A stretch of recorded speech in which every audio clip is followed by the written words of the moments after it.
Assalamualaikum warahmatullahi wabarakatuh. Perkenalkan, nama saya Dewi Andriani. Saya akan menyampaikan bagaimana mengenalkan literatur kepada anak usia dini. Di antaranya, 1. Menjadi contoh untuk anak usia dini, karena anak usia dini cenderung mencontoh apa yang dilihatnya. Kedua, membacakan cerita untuk anak, karena anak-anak sangat senang dengan cerita fiksi yang menarik. Ketiga, memilih buku favorit. Perbanyak koleksi buku cerita agar menarik minat anak, sehingga sebelum bercerita, anak dapat memilih mana buku yang paling disukainya. Keempat, gunakan suara pernak-pernik saat membacakan cerita untuk anak. Minimal pergunakan 2 nada suara. Nah, pada saat ini saya akan mencoba menyampaikan literatur kepada anak melalui bercerita. Saya mempunyai sebuah buku yang berjudul Dudu Suka Menolong. Mari kita baca sama-sama. Di tengah hutan belantara yang lebat, hiduplah keluarga monyet. Keluarga itu terdiri atas ibu monyet dan 2 anaknya. Kedua anak monyet itu bernama Dida dan Dudu.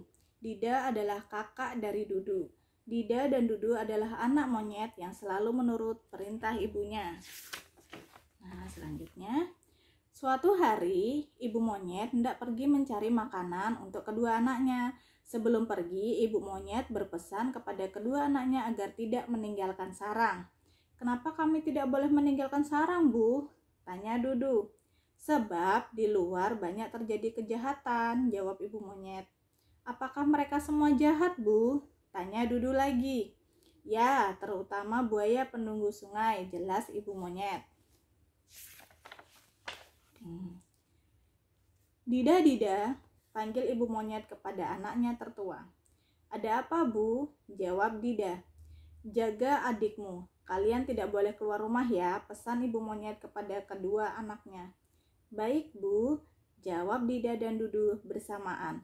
Ibu monyet pun segera pergi mencari makan. Beberapa saat kemudian, Dudu ingin keluar sarang. Namun, keinginan Dudu tidak disetujui Dida, kakaknya. "Kenapa saya tidak boleh keluar sarang, Kak?" tanya Dudu. "Sebab ibu tadi berpesan kita tidak boleh keluar dari sarang," jawab Dida.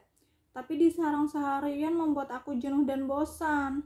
Aku ingin keluar, Kak. Aku ingin keluar," rengek Dudu. "Kita harus menuruti perintah ibu," jelas Dida mengingatkan. Akhirnya Dudu hanya bisa bersedih. Tiba-tiba di luar terdengar suara minta tolong. "Hah? Itu kan suara buaya penunggu sungai," kata Dudu terkejut. "Ada apa, Dudu?" tanya Dida. "Itu kan suara buaya yang minta tolong," ulang Dudu. "Hah, buaya penunggu sungai?" Dida gantian terkejut. "Iya, Kak, kita harus menolong," usul Dudu. "Jangan, buaya itu jahat," bantah Dida. "Tapi buaya itu membutuhkan pertolongan, Kak," kata Dudu. Jangan ditolong, nanti bisa melukai kita," jawab Dida. "Ah, Kakak," Dudu kecewa mendengar kata-kata Dida, kakaknya. "Dia itu suka menyelakai siapa saja yang berada di sungai," jelas Dida. "Tapi Dudu ingin menolongnya, Kak," paksa Dudu. Suara jerit minta tolong itu semakin terdengar jelas.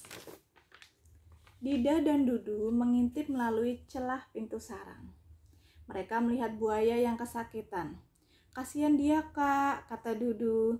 "Ya terserah kamulah, Dudu," jawab Dida. Kemudian Dudu membuka pintu dan berlari ke arah buaya yang kesakitan itu. "Hah? Apa yang membuatmu sakit, buaya?" sapa Dudu. "Hah, monyet kecil, tolong aku," pinta buaya. "Bagian mana yang sakit, buaya?" "Tolong ambilkan pasak bambu di kepalaku." Monyet kecil tanpa ragu Dudu menuruti perintah buaya yang sedang kesakitan itu. Dudu segera naik ke atas kepala buaya. Dengan mengerahkan kekuatannya, Dudu mencabut pasak yang menancap di kepala buaya itu. "Hah, berhasil!" girang Dudu.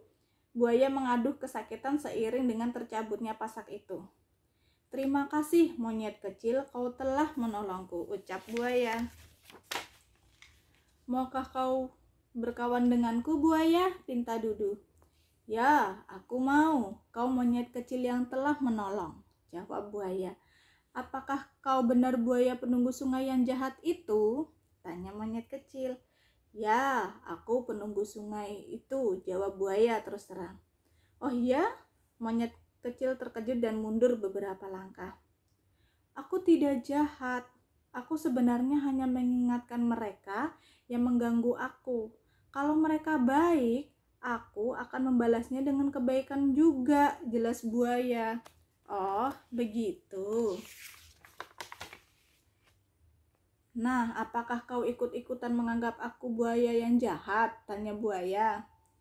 Ah, enggak juga, jawab monyet kecil. Kau tahu pasak yang mengenai kepalaku? Itu adalah pasak dari mereka yang mengganggu aku.